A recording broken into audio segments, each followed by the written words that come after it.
Hello అండి. ఈరోజు మన రెసిపీ వచ్చేసి బెండకాయ పచ్చడి ఎలా చేయాలో చూపిస్తాను. ఒక్కొక్కరు ఒక్కొక్క స్టైల్లో బెండకాయ పచ్చడి చేస్తారు.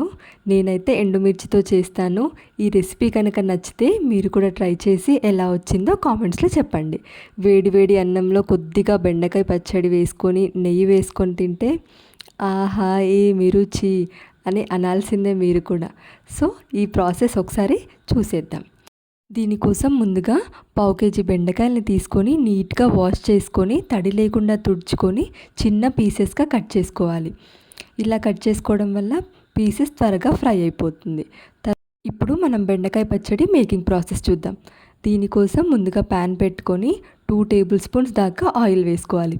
ఆయిల్ వేడైన తర్వాత 1/2 టేబుల్ స్పూన్ ఆవాలు, 1 టేబుల్ స్పూన్ జీలకర్ర, పావు టేబుల్ స్పూన్ మెంతులు, ఇంకా 2 టేబుల్ స్పూన్స్ ధనియాలు వేసుకోవాలి. ఇప్పుడు వీటన్నిటిని ఫ్రై చేసుకోవాలి. తర్వాత 2 టేబుల్ స్పూన్స్ శనగపప్పు వేసుకోవాలి.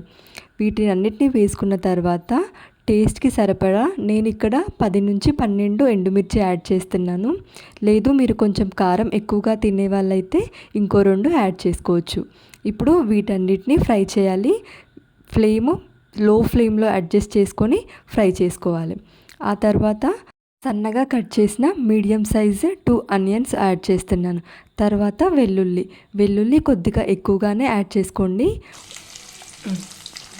ఇప్పుడు మీడియం సైజ్ అయితే 2 టొమాటోస్ యాడ్ చేయండి, లేదైతే ఒకటైతే సరిపోతుంది.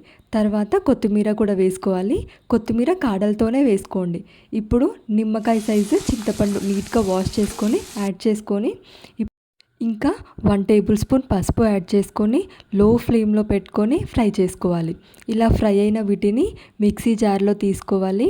మిక్సీ జార్లో వేసుకొని రుచికి సరిపడా సాల్ట్ వేసుకోవాలి. నేను ఇక్కడ రాక్ సాల్ట్ అదే కల్లుప్పు వేసుకొని ఫైన్ పేస్ట్లా గ్రైండ్ చేసుకోవాలి. ఇంకా నెక్స్ట్ సేమ్ ప్యాన్లో మళ్ళీ 2 టేబుల్ స్పూన్స్ ఆయిల్ వేసుకొని ముందుగా కట్ చేసి పెట్టుకున్న బెండకాయలని వేసుకొని దోరగా వేయించుకోవాలి. ఈ ప్రాసెస్ మొత్తం మనము లో ఫ్లేమ్లోనే పెట్టుకొని ఫ్రై చేసుకోవాలి. బెండకాయలు పచ్చివాసన పోయే వరకు ఫ్రై చేసుకుంటే సరిపోతుంది. ఎక్కువగా డీప్ ఫ్రై చేయాల్సిన అవసరం ఏమి ఉండదు. చూసారుగా ఇలా ఫ్రై అయిన బెండకాయల్ని ఇప్పుడు మనం ముందుగా గ్రైండ్ చేసి పెట్టుకున్న ఆనియన్ పేస్ట్లో ఫ్రై చేసిన బెండకాయలు కూడా వేసుకోవాలి.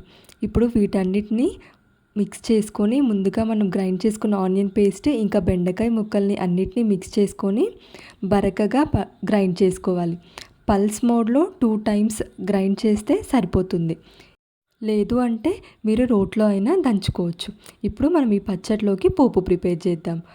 ప్యాన్లో 1 టేబుల్ స్పూన్ ఆయిల్ వేసుకొని ఎండుమిర్చి, ఆవాలు 1/2 టేబుల్ స్పూన్ జీలకర్ర, ఇంకా 1/2 టేబుల్ స్పూన్ మినపప్పు, 1/2 టేబుల్ స్పూన్ శనగపప్పు వేసుకోవాలి. ఇంకా వెల్లుల్లి పొట్టు కూడా తీయకుండా అలా వేసుకుంటే సరిపోతుంది. తర్వాత కరివేపాకు. ఏ రెసిపీకైనా టేస్ట్ మొత్తం పోపులోనే ఉంటుంది కదా. ఇలా పోపుని ముందుగా ప్రిపేర్ చేసుకున్న పచ్చడిలో వేసుకొని మిక్స్ చేసుకోవడమే. అంతే, సింపుల్గా చేసుకునే ఈ స్టైల్ పచ్చడి కనుక మీకు నచ్చితే మీరు తప్పకుండా ట్రై చేసి కామెంట్స్లో తెలియచేయండి. వీడియో నచ్చితే లైక్ చేయండి. మరిన్ని ఇంట్రెస్టింగ్ రెసిపీస్ కోసం ఛానల్ని సబ్స్క్రైబ్ చేయండి. Thank you for watching.